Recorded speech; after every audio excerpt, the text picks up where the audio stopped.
So with that introduction, we have to show a picture of the dog, right? So there he is. Is he adorable?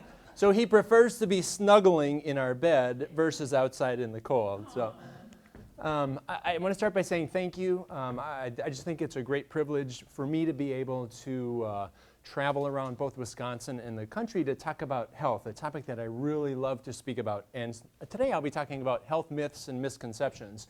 And there is a lot of misinformation out there when it comes to health.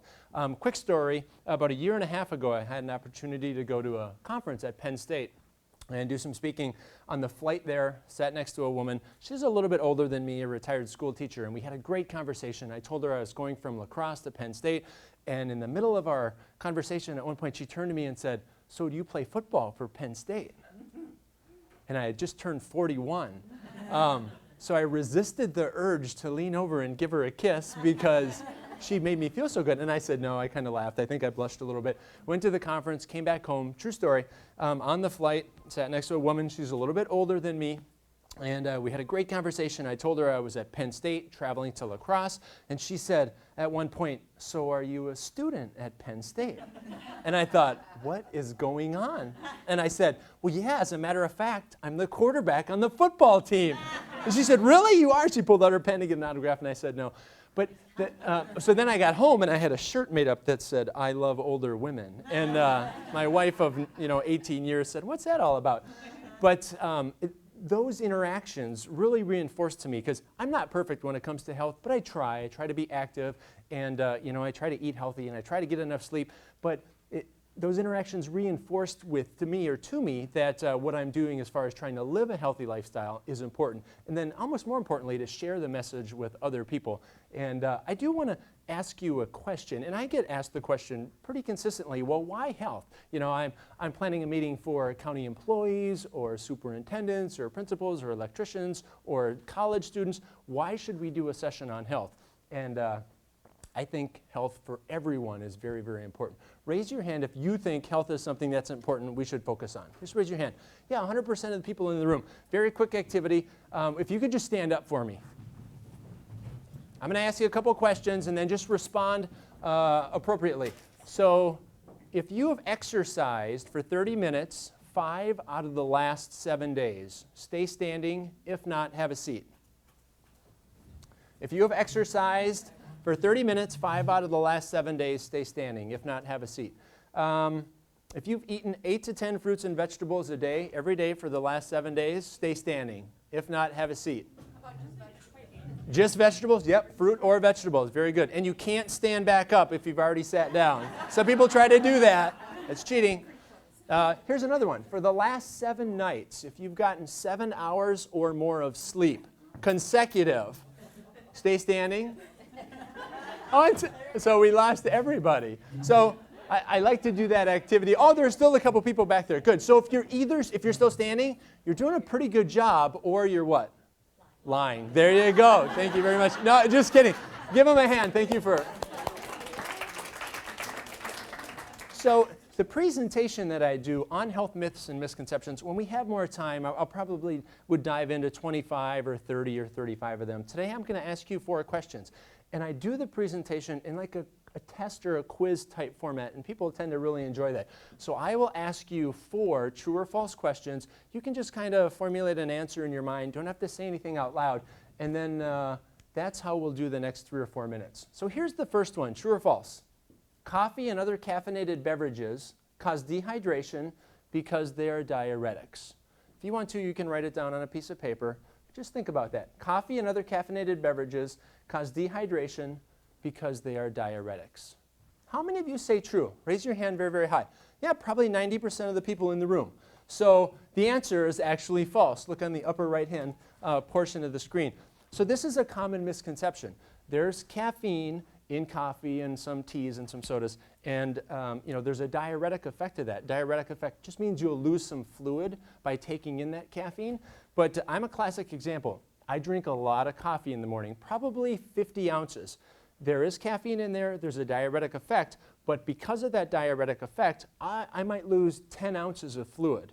Now I drank 50, I'm losing 10, I'm still at a positive net gain of how many? 40. So just because you're drinking something with caffeine in it doesn't necessarily mean you're going to be dehydrated. Here's another question. True or false? Americans have more free time today than they did in 1965. Answer that one in your head. Who says true? One person, two people, three people in the room. Upper right hand, it's actually true. So this surprises some people because if you ask the average person how they're doing, they say, I'm so what? Busy, swamped, hectic, crazy. So there's a lot of reasons. The people who study this, and there are scientists who study this, will say that we have somewhere between 5 and 6 more hours of free time per week today than we did in 1965 or 40 or 50 years ago. So why and how could that be? A couple of things. Any idea the average number of hours Americans watch a TV per day? 4. A little high. 6 is a little high, but 4. That's free time, right? Is TV free time? Absolutely. Think about marriage. Do we get married later in life or earlier in life now? Yeah, later in life. That's a little more free time. Kids, do we have more kids or fewer kids today? Yeah, fewer kids, a little more free time. Think about technology. Snow is 15 inches, and you have to go out and shovel it with the shovel, or you go out with your what? Snowblower. Yeah, so technology across the board is much better today. So lots of reasons why we have more free time today than we did in 1965. Next question. A good one. True or false? Drinking beer in moderation is good for your health and helps reduce cardiovascular disease. Yeah, someone always says, it's gotta be true. Please let it be true. About 2 weeks ago, a guy got up in the back and he took a picture of it with his camera. He texted it to his wife. So, does anyone say true? Yeah, a few people. It actually is true. So it's alcohol. What's the key? Yeah, moderation. So there's a lot, there really are. There's a lot of studies that have been done on alcohol. And not time to get into the details today, but moderation is the key. For men, that's 1 to 2 drinks a day. And for women, that's 1 drink a day. Now, it's also key how many ounces. So in a beer, what's a serving? Yeah, 12 ounces, very good. Some of the things you see nowadays, you know, they're gigantic. My wife and I went out with a couple last weekend. We went to a restaurant, and they ordered a beer. It was 36 inches. They had, both of them, the husband and the wife, and they had it gone in about a half hour. So they ordered another beer, not quite as big, 24 ounces. I'm sorry, I said inches. And you know what? Some of them are that big. And within an hour, they drank 60 ounces of beer, 5 beers. I had 1 bottle of beer. I'm a big moderation guy. But I hate to do this, but I'm going to give you a quiz inside a quiz. So, of the next 2 pictures, which glass holds 12 ounces? Is it that glass or that glass? It is, yeah, so I'm say this one. And it's true. You see a lot of glasses that are very big, so you need to be careful. Last question, true or false? Swallowing gum is dangerous and should be avoided. Some people say false, some people say true. It's actually false. So gum is primarily fiber, and when you chew and swallow gum, your body breaks it down just a tiny bit, but it'll pass through your system. Doesn't take, how many years have you heard? 7 years? Nope, not 7 months, not 7 days. Probably somewhere between 7 and 12 hours. But be careful, if you do swallow a piece of gum, try to avoid going to the gym because it can get messy.